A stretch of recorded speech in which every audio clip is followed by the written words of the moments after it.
Let me do this again.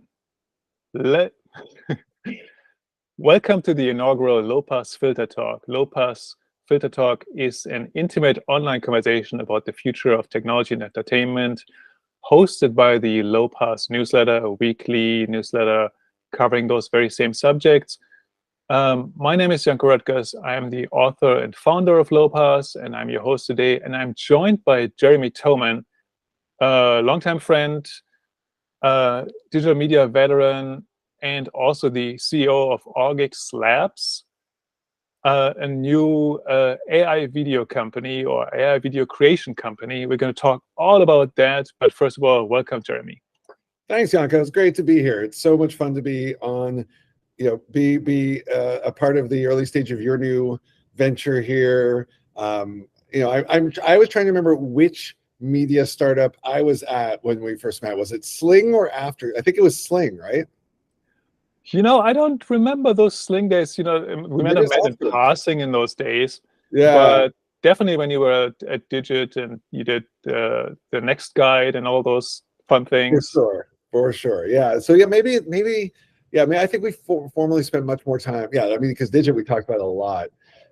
You always had such strong insights on how the tech and the media were converging, and never too much on the tech and never too much on the media. And I always enjoyed our conversation. So great to be back.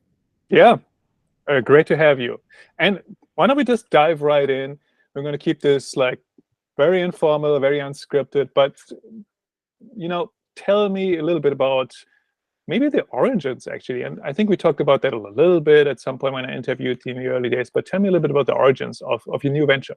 Sure. So I've been, for those of you who don't know me, I've been in the tech media space for over 20 years. Startups you may have heard of include Sling Media, now Sling TV. I worked with Boxy. I worked with Voodoo, Sonos, and other startups. Spent some time at CBS and WarnerMedia.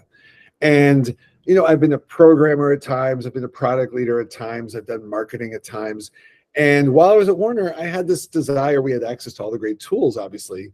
I wanted to learn how to do some video editing. All the people around me, I mean, they were unbelievable talent at the company. And so I was like, I'm never going to be like that, but I should be able to make a better, funny dog video than I can do at present. It was sort of one of those, like, I should be able to up-level myself. I actually had a particular need. So I was doing a podcast with a colleague of mine, and we had made a trailer, because if you read podcast marketing tips, it says make a trailer. And so I wanted to make a video trailer and put it on TikTok and YouTube. And so that was sort of where this whole thing got started.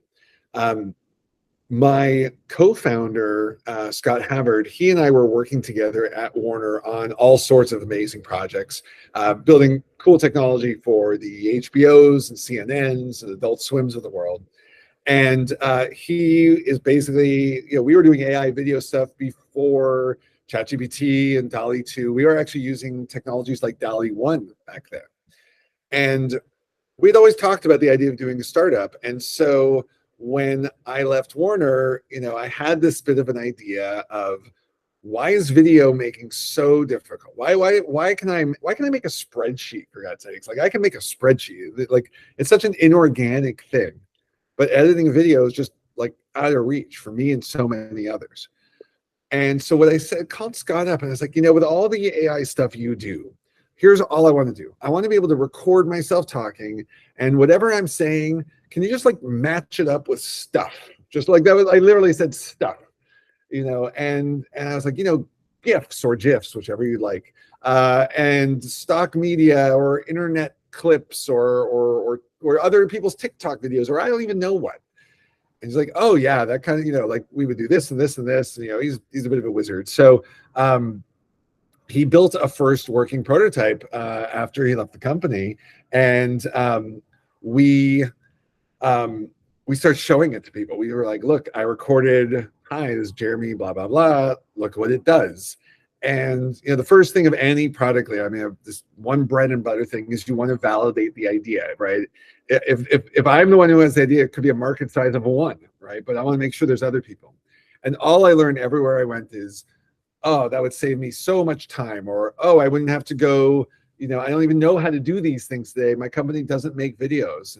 And that got us doing some research. And it turned out that about 70% of US businesses make one or less video per year for their company. And I'm not talking, by the way, that's not all companies. That's like businesses that are consumer facing where a video makes a difference, right? So not like a factory, not like a bodega corner store, right? But something where there'd actually be a value in that. So that basically was our little origin story of, can you take my podcast trailer and turn it into a video, has now become, we're helping businesses, professionals, marketers use nothing but their voice or a simple text prompt to make a marketing video, a sales video, training, HR videos, explainer videos. And I'm having a blast with it, I'll be honest. So, but that's how we got started. Yeah, I tried it out again just ahead of this show event. I did a trailer for it, and you did a better version of it because you went back in and sort of tweaked it a little bit more. But I give it a little bit extra love. Yes, purposefully I went to it though, and I was like, well, let's just try it. And I like the idea of just telling it basically like an AI prompt. This is what it's about. Now go and do something, and I could choose mysterious or exciting. I think I played with a few of those things to give the whole thing a tone, and it wrote a script that I would have never written, but I thought it was great. And then spit out this video with the stills, with some AI generated imagery thrown in there, a lot of stock footage, stock things. What have you seen people use it for day to day? Like, how much are they bringing to the table, and how much are they going in there and saying, you just do everything? Good question. So where the state of the product is now is, as you saw, we use the metadata of the content that we index to match it with the words you're saying, which, as you know, can lead to errors, right? Because if you say a phrase and maybe use the word beautiful, and our AI picks out that that's actually the keyword of the phrase, and then we go off to metadata and say match for beautiful, we could get a rose, a man or a woman, a house, a beach, who knows, right? A sunset, right? It applies to so many things. So the technology we're working on now, we're actually using computer vision to do the matching. And so you're going to see, I'm actually going to tell you the day I want you to go try the same content again. But you're going to see in a few weeks now, the matching, there's still going to be errors because it's literally impossible to be perfect yet. But I think you'll be quite impressed with the from A to B steps we've made, and that's been a real target of ours for the business the whole time, is that you should be able to do what you just said. You should be able to come in and say, make me a video about my interview tomorrow with this guy. This is the rough topic. I want it to be 45 seconds and work on TikTok, right? Yeah. And the way we look at it is, if you want to make some tweaks to kind of get your tone different, that should be easy. But if we didn't deliver you something that you feel like you have to do more than just tweak, we feel like then we haven't quite hit the job of what we're trying for. Mm-hmm. It was interesting when I put some of the terms in there with I think exciting and intimate. Immediately it put a couple in bed there in the video, and I was like, well, that's not quite what I'm going for here, but yeah. Again, your mileage may vary, and that nuance, by the way, is also part of what we have been learning. So our AI is extracting information from what the user goes to change. So the mere fact that you would see the couple in bed and not choose it is actually helping us learn, oh, maybe that's not the good match for this kind of thing. Show that a little less often. Right. Whereas if you and the next 100 people all did for intimate was just maybe 2 people holding hands, that would start training that. Because if you were to ask blindly, they are both good matches. But in the context of telling narrative stories on social platforms, a couple in bed isn't representing the right motif per se. Not always, anyway. Yeah. So you're using some of your homegrown stuff you built in house, but you're also tapping into the script generation. Is that ChatGPT, or what is? It is. We have our GPT 3.5 instance. We don't even need to go to 4 because script writing is something that it's quite good at.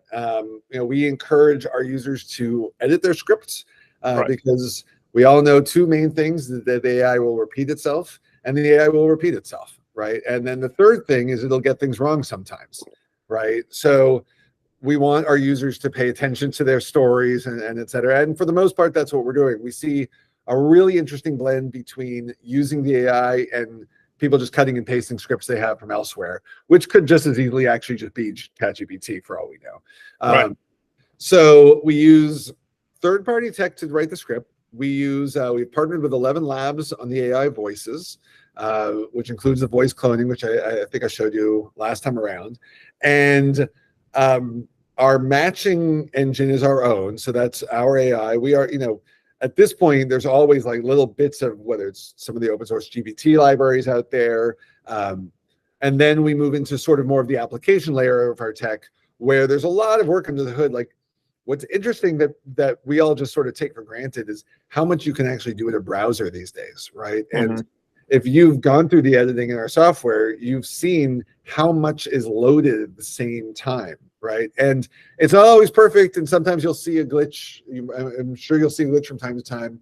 By the way, that'll never happen in the output because we don't have to render in browser for that. But in the browser, you can sometimes get those glitches. So to really glue all of this tech together and actually make it work properly, I mean, we've been at it for 18 months now. Yeah.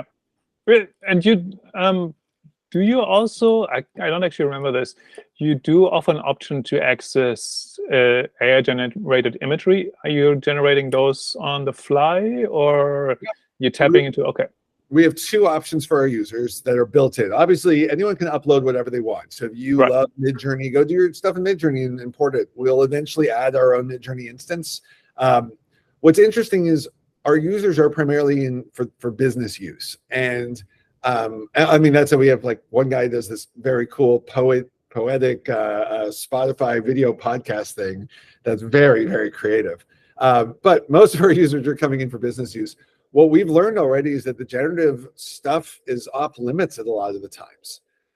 So they're telling us that, we actually even have a custom install where a brand asked us to remove it from the menu so that their users don't get tempted to use it. So it's an interesting time, and especially with the recent copyright rulings, if anything for us, I mean, as much as we love all the tech that's coming out of this industry, for the mission we have been on this whole time, it's actually a very validating path because we had to make some choices, right? Do we go build an LLM to go solve some of these problems, or do we trust the industry? Someone else is going to go do that, and we'll be waiting for it and ready to implement it as it comes live. And so, as you said earlier, we do use a lot of third-party tech to accomplish our goal. And so that's an interesting point, though, that some of the brands sort of shy away from AI-generated media there. Do you think it is primarily because of the copyright issues, or are they also worried that it's maybe not brand safe or just plain weird? Oh, well, I think we all think the last two. I mean, but that's like, you can look. You've seen some of the art people are able to make. It is stunning what people can do on these platforms. I'm already jealous that I didn't. No one's had access to it longer than we all have. Like, why aren't we that good? So that's sort of an overarching concern, but it's specifically around, they are concerned that if they put content generated through Augie into, say, an ad, that they could be sued. Like, we see people are suing already, OpenAI and et cetera. And so they're sort of saying, like, they like the fact that we have Getty stock images, right? Because no one, if you've got a license to Getty, then it's all known where it comes from. We also have integrated with Lexica. Lexica is a search engine of AI art, and their stuff's actually, I think there's a filter that goes in, I'm not quite sure, but most of that's actually fairly high quality. I think it's great for a lot of internal use and training videos and fun things like that. I think we're probably months to a year-ish away from the industry really figuring itself out, and I think we're seeing moves from some of the more traditional brands creating content that we know to be safe for use. And I think that's when we'll see a much bigger surge from kind of the end user. It's interesting, though. I'm wondering, I mean, I don't know how much you can tell me about that without revealing all your secret sauce and all your numbers. But from your side, is it easier and cheaper to get media through licensing deals when you go to Getty, or is it easier and cheaper to have them generated on the fly and maybe for one-offs? there's more nuance to the question than you think. I would say at the volume of use that we are currently at, it is cheaper to license. And there's a couple of reasons, one of which being there's actually a lot of high quality free media out there. And so when you blend the free libraries with the paid libraries, and then if you look at our users who sort of blend those two things with their own stuff, you know, it sort of doesn't get the generative side to be as compelling yet. And I think the perceived difficulty in getting a quality prompt, like even if your video is coming together perfectly and then you decide, I don't have anything, I need to make man at a cash register, right? You only want to spend so much, you want just some dude at a cash register, right? You don't want to have to write a lot of stuff. So I think as that world matures as rapidly as it is, this will become more adopted that way. Yeah, that makes sense. I'm wondering, the reason I asked that too was the next step obviously is, and that many people are looking in that direction, to not just generate images, but generate moving images, generate whole video clips and scenes. Is that something that you're looking at? Is that something that at this point is maybe too expensive still, or too impractical? No, well, there's 3 startups sort of leading that charge right now. I mean, there's a couple of stealth ones as well. So there's a lot coming, and I think Runway ML has probably puts themselves at the head of the visible pack. You know, and their tech is, I mean, I don't even understand it. I don't understand any of this at some level, but this one like is a whole nother level. But it's sort of at the same level for our users, right? If our user business folks, like, they don't want the glitchy thing, right? And like, as much of it blows my mind and I use it and I make fun stuff with it, as that matures, I think the same thing will happen in that industry as well. And again, though, we're going to start running into your question's right. Like, what's cheaper? Is it cheaper to have somebody video a guy walking on the beach with a dog, or to generate a video of a guy walking on the beach with his dog, right? And how many iterations of that do we want? And how much time are we going to spend prompting those things? So I think some of the horizons a little further out than it feels with all the AI hype going on. Not that we're not going to use the tools and not use them commercially, but that they're going to just be massive instant replacements for everything.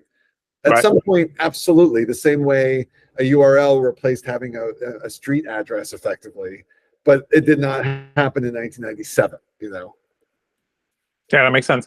So I guess the question then also is, like, to your point of the guy walking their dog on the beach.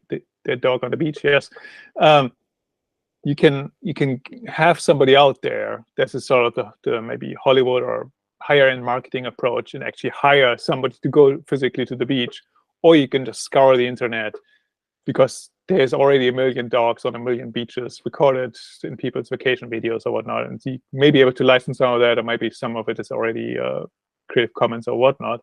Or you can generate it. So there's almost like 3 paths at this point. Right. Yeah, and I think those are going to be the paths, right? And it'll almost become sort of the new dimensionality. It's around like how bespoke do you want something, and what are you willing to pay for something, right? And those become sort of the new vectors, right? If it's such filler content that you don't even care and you're going to dispose of it 3 seconds later, you're going to try to pay the least, right? And if at the same time it's the one that's like really making the point of your video, then obviously its value has increased. So it's going to be an interesting little journey over the next couple of years as these worlds like really mature and evolve. So you're obviously on a different plate, maybe a different level than people looking to use generative video for Hollywood productions, for TV shows, for some of that, because you're maybe not the bodega, but you're still like more speaking to the local business than speaking to the local business somewhere in Burbank necessarily. Yeah, I think, look, making if I could do a thing that would let me go hang out with the Jon Favreaus and Chris Nolans of the world, trust me, I'd be doing that. I haven't come up with that one just yet. But they have their tools. It's almost like part of the story I tell actually is, why is it that like me trying to help sell my business, make a video for my business on TikTok, why would I use the same tool as Chris Nolan and Jon Favreau? Right. That's the way we look at it. Is Premiere Pro, it's like me literally flying a helicopter to the corner store to get milk, right? It would make any sense for me to operate that way. Would be cool once or twice, but yeah. It would be pretty cool. So yeah, so our platform, the way I think of it is the team at Nolan or wherever will use Augie to make the trailer for Oppenheimer 2, the big one, but they wouldn't use it to make the movie. That's, they might use it, and actually we're seeing this already, they might use it to envision scenes. We see a lot of marketing agencies are doing this where, you have a client who wants to see, make an ad a certain way, and so they can use our thing, and in, 5 minutes say, here, would you like us to make a video like this, right? And so there's a lot of uses like that where you sort of we've used the term agile video a couple of times. It's sort of like thinking about, like, what if you don't put all the expense in after it's all done, but actually pre-plan the whole damn thing and know exactly what it's going to look like and feel like, and then put the big capital to bear. So the reason I brought this up was like, you're building this tool maybe for a different audience or maybe for the same audience but different use cases. Does it give you a window into how these high-end tools are going to evolve, though? Does it give you a sort of an inkling of how Hollywood is going to use AI? Oh, I think the high-end tools are going to get the same kinds of technology. They're going to get, for their kinds of needs, right? And that's I think part of the point. Remember, when we started, this was pre-GPT revolution, et cetera. Our vision was simply, there's got to be a way to make it easier for business professionals to make videos about their businesses. Right? Like I don't need like all the AI stuff is amazing. It obviously helps get the word out, but we've been focused on a fundamental problem, right? I'll say this one is, we can all make a spreadsheet, right? You and I know how to make spreadsheets. Probably everybody watching this knows how to make a spreadsheet. And if you think about it, a spreadsheet is such an inorganic method of doing things. The fact that we can do it almost reflexively and yet make a video, right? And all of a sudden it's like, oh, what am I going to do about that? And yet we're natural storytellers, right? It's like we just got the order of things wrong. We learn how to, more people know how to program computers than make professional quality videos. So that's how we've been really looking at this and whether that's a mom and pop shop, which is great. We love the idea of helping like the smallest of businesses, but it's really a lot of that in between, like a law firm, like a venture capital firm, like a newsletter, like entrepreneur. There's so many cases where, like, you go read the things on venture capital, the -- new trend is not doing a deck, but doing a video, right? For startup entrepreneurs, right? All of these things mean we now have to get this skill set. Like, it's a hard ask for people. So when we see that just helping people really make their businesses more, not just more efficient, but just more approachable in so many ways, right? Storytelling is so important. So as you look at sort of higher up the ladder, looking towards Hollywood, obviously there's strikes going on right now. AI is playing a role, maybe not the only role, but it's one of the points of contention there, especially when it comes to future use. Sure. Like, what's your perspective there as somebody who's building some of the tools? Again, that industry might adopt one like right away, but that sort of still evolve in a similar fashion and along maybe a similar trajectory as what Hollywood is doing. I think it's really sad the way AI got into the midst of this conversation. For anyone in Hollywood to think that AI is going to write a caliber enough script to make an impact on, like, what is AI going to write? Actually, I was talking to a podcaster about this a couple of weeks ago. Well, what kind of a script is AI going to write? An average one. We know this because all of the results are the average. It brings everything up to the average, which is super great. I can now write an average script for my silly sitcom idea of two media industry veterans having Slack conversations, chats with each other, right? We can make things happen, but that doesn't make them good.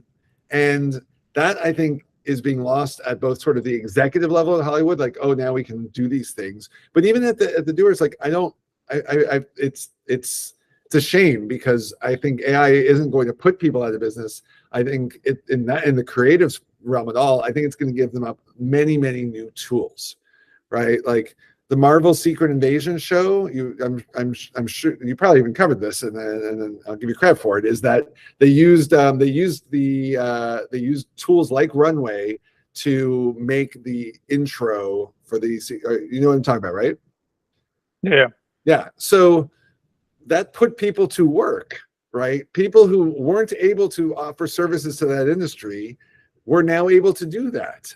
And does that mean some other agency didn't get to do it? Of course. But there's other agencies that would have done it by pencil sketches, and some other agency would have done it with super realism CGI. Who knows? This is just another type of those things. It's now up to the people who provide the services and consume the services to figure out the ones they want. Will there be an impact because some things get shortcut here and there?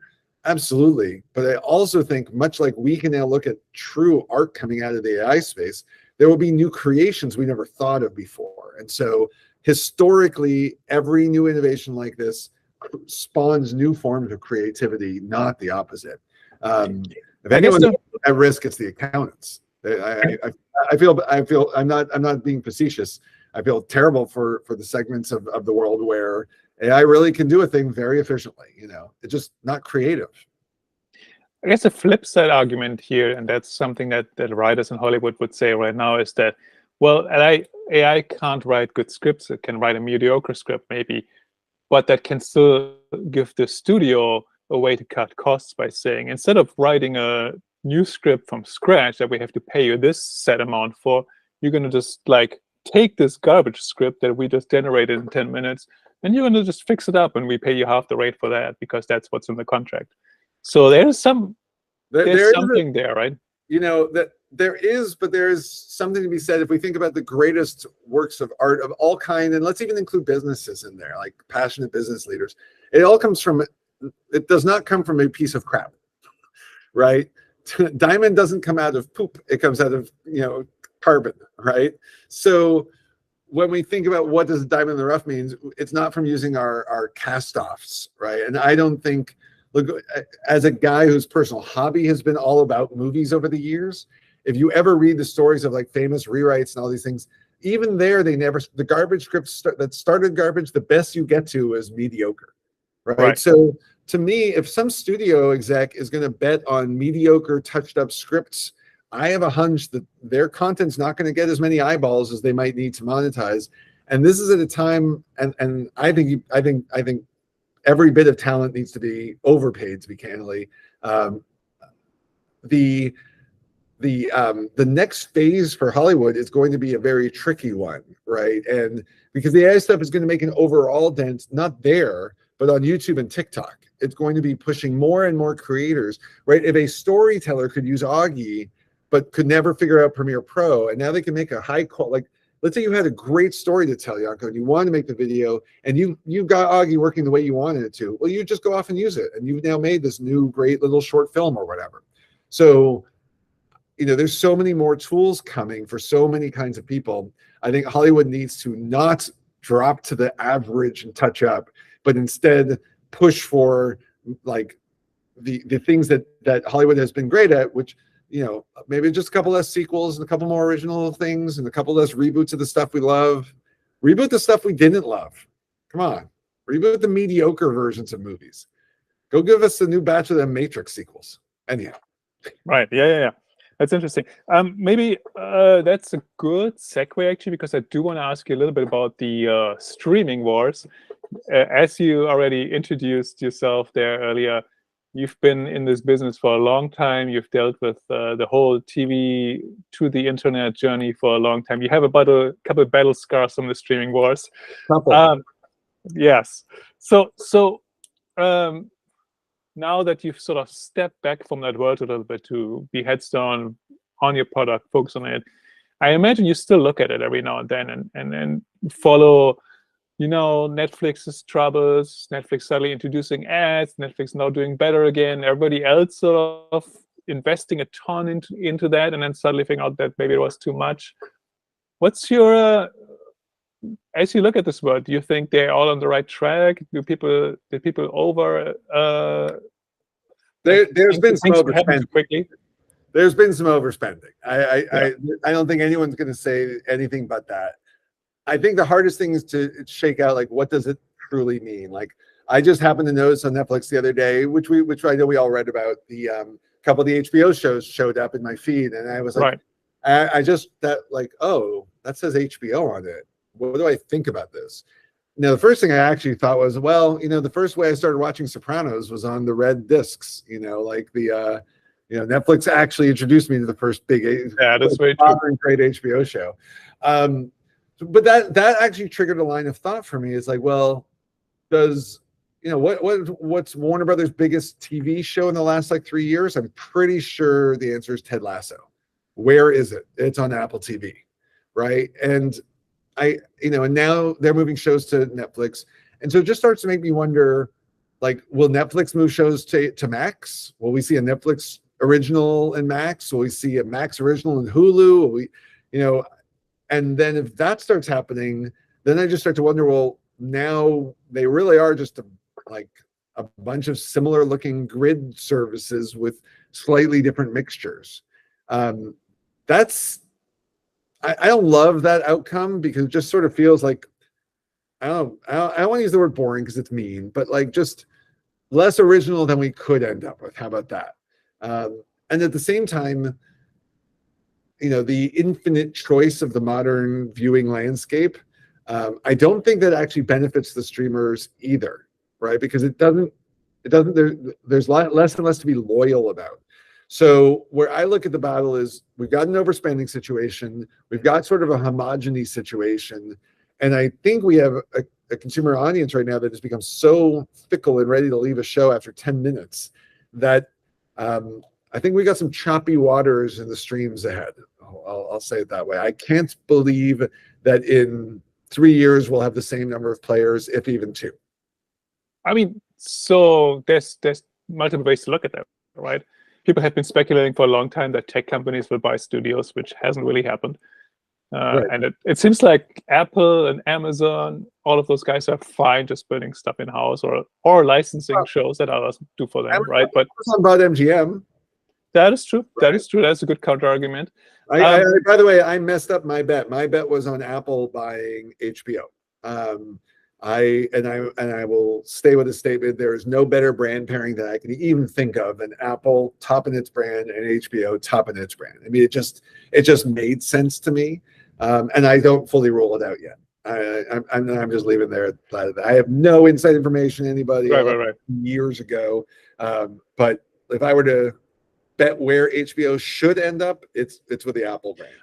But my point was, so you could think of acquisitions, mergers, all those things so that there's fewer players and all of them have a streaming service, and maybe we have 3 streaming services instead of like, I don't know, 7 or 8 big ones at this point. Or studios could go back to just doing what they're doing well, which is producing stuff, and just be like a Sony, right? Sure. Which they have. I mean, they have Crunchyroll, but they don't have the major streaming service out there. So they just make things for others and they license them. That might actually be a better model in a way. I mean, that's what it used to be, right? If you go back to the early 90s, the studios, NBC, ABC, CBS, and the beginnings of Fox, they controlled about 10% of their own content production, and 90% was coming from independent production houses, right? And then over the course of the 90s, that ratio reversed itself, right? So about 90% of the market in-house. Through acquisitions, right? Yes, yeah. And now I look at A24, right? Look at them for a hot second, right? I think that we might be with the way that like micro genres and micro audiences are becoming more and more the norm. I think you might end up seeing a lot more back to the old days where you have small production houses that get very consistent at doing things. Sort of the Wes Anderson of things, and then it's just kind of back to the old model of buying and selling content and owning windows and things like that. Doesn't seem too bad. It doesn't. What do you make of Netflix and their gaming ambitions? Do they need a next big bet to kind of keep that flywheel going, or is it sort of one of those things that might actually not work out? I don't think they need it, but I think it's a great idea. I think Netflix, when back in the day, I think back again in our earlier stages, I once wrote a blog post of why Netflix beat Blockbuster. And my simple argument was that Blockbuster was in the business of retail and Netflix was in the business of movies. And what I would now maybe evolve that to in 2023 is I think Netflix looks more and more like they just are in the business of entertainment. And that and they are no longer just a business of movies. And given that gaming does actually dwarf the movie industry, probably a good decision, right? And I think they have a brand strong enough to move out from movies into other sectors. I think people, the last time I checked, they were one of the top 10 brands in the country. So right. I have some Netflix games on my phone. Reed Hastings has been very transparent actually about that for a long time, to say, you know, we're competing for time with anybody else who you know, you spend your time on, basically, whether it's gaming. At some point I was in an event once where he had this weird analogy. He's like, well, you know, in the future it might be drugs. So there's another avenue where Netflix may be able to make some money in the future. Who knows? But they could redefine Netflix and chill, I guess, you know. Yes, that would be very interesting. Netflix and Molly, is that a thing? All right. Well, how do we save ourselves from that? Is that our end note here, Janko? I don't think I'm being invited back on Janko's next. No. So I asked you what the streaming was. I asked you. We talked a lot about AI. I'm kind of curious. Maybe you can give me 2 or 3 pointers for other things that you're really interested in these days. Like, who's doing interesting stuff in media that maybe people haven't watched yet? If people are watching this and are thinking like, what's Jeremy doing these days? What is he spending his free time on? And what is he excited about, other than his own stuff, obviously? The thing I'm trying to learn about that intrigues me the most is TikTok patterns and culture, and trying to understand. You know, I've had this more and more recently evolving theory of, you know, the same way if you've read like Gun, Germs, and Steel or any of these kind of things, like there used to be like megafauna and now there's small fauna. The mega camel, they were like, you know, there were camels like 12 feet tall and stuff. Like now there's normal camels or whatever we would think of. And as the world has evolved and humanity's involvement in it, things get smaller and smaller, micro. Let's look at entertainment, right? There were 3 channels, right? And even when there were 30 channels, there were 3 channels, you know. And now we're in this infinite, perfect, on-demand, all the time, everything. And audiences are all over the place. I believe that the more we understand what people, let's say 16 to 25, are really spending hours at a time on TikTok doing, is going to be very informative for where the future of entertainment is. So that's one thing for me in particular. Obviously, the AI stuff is huge and tantamount to everything I do. And then honestly, my other little hobby has become automations and no-code stuff. I have been geeking out on wiring up things from my phone to this and automate that. And like, it is just a world of fun. If you haven't heard of Zapier, it is my absolute playground. And they've just added some AI thing that just took it up a whole nother notch. So it's not directly in the media world, I'm sorry to say, right. but it's adjacent. Sooner or later, you're going to have your house wired up where you're going to be greeted with an AI-generated video every time you enter the living room. Or, I mean, look, you're realistically speaking, you are no longer than a decade away from being able to say, give me a 90-minute movie in the style of Indiana Jones about space bugs fighting with carpets. I'm not that creative. So, and you're going to get your own thing. Right, that's 10 years from now or less. So I think the more we look at where this all is going, it's going to be interesting. It's going to be interesting. I might actually watch that. It's so weird that I might actually watch that. I already copyrighted it. Sorry. Oh, that's too bad. Well, thanks so much for taking the time for this. This was a great and fun conversation. Thanks again for being here. Thanks, Janko, and wish you nothing but the greatest success with this. I think you're going to do awesome. And I want to know if I was actually the first subscriber on Lowpass or how far down the line I was, but you can tell me that offline. Sounds good. Have a good one.